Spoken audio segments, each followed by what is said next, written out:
Брэдли Хоторн был успешным предпринимателем из Майами, владельцем строительной компании с состоянием в сотни миллионов долларов. У него были роскошный особняк на побережье, коллекция дорогих машин и счета, которых хватило бы на несколько жизней. Но доверие к людям за деньги не купишь. После серии предательств он стал подозрительным и параноидальным. 5 домработниц за последний год ушли по разным причинам: кража, разглашение личных фото сына, публикации в соцсетях. Остался только он и его маленький сын, Люк, которому едва исполнился год. Когда агентство прислало новую помощницу, Эмили Брукс, Брэдли с настороженностью установил скрытые камеры по дому. Он наблюдал за ней из кабинета, ожидая любой обмана. Эмили была скромна и улыбчива, заботилась о ребенке, убирала дом аккуратно. Но чем больше он наблюдал, тем больше понимал, что что-то ее связывает с его прошлым, с его давно умершим отцом. Она говорила Люку о его матери и дедушке, упоминала события, которые никто, кроме семьи, не мог знать.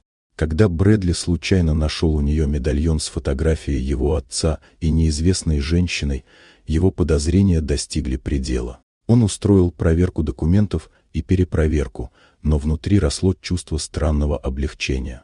Эмили призналась, что ее мать когда-то работала в доме его родителей, и что она дала ей обещание заботиться о семье, если что-то случится с ним. Брэдли понял, что все ее действия – проявление преданности, а не обмана. На следующий день он снял все камеры и предложил Эмили остаться в доме как часть семьи. Он увеличил ее зарплату, предоставил отдельную комнату и медицинскую страховку, но главное, дал ей возможность быть рядом с Люком как настоящая наставница и друг. Через полгода в доме снова зазвучал смех, счастье и жизнь.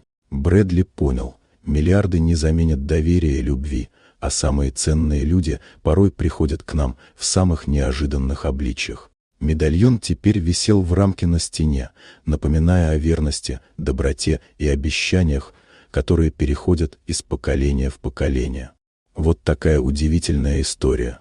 Дорогие друзья, напишите в комментариях, откуда вы смотрите это видео. А если вам понравилось видео, поставьте лайк, а также подписывайтесь на канал, впереди еще много интересного.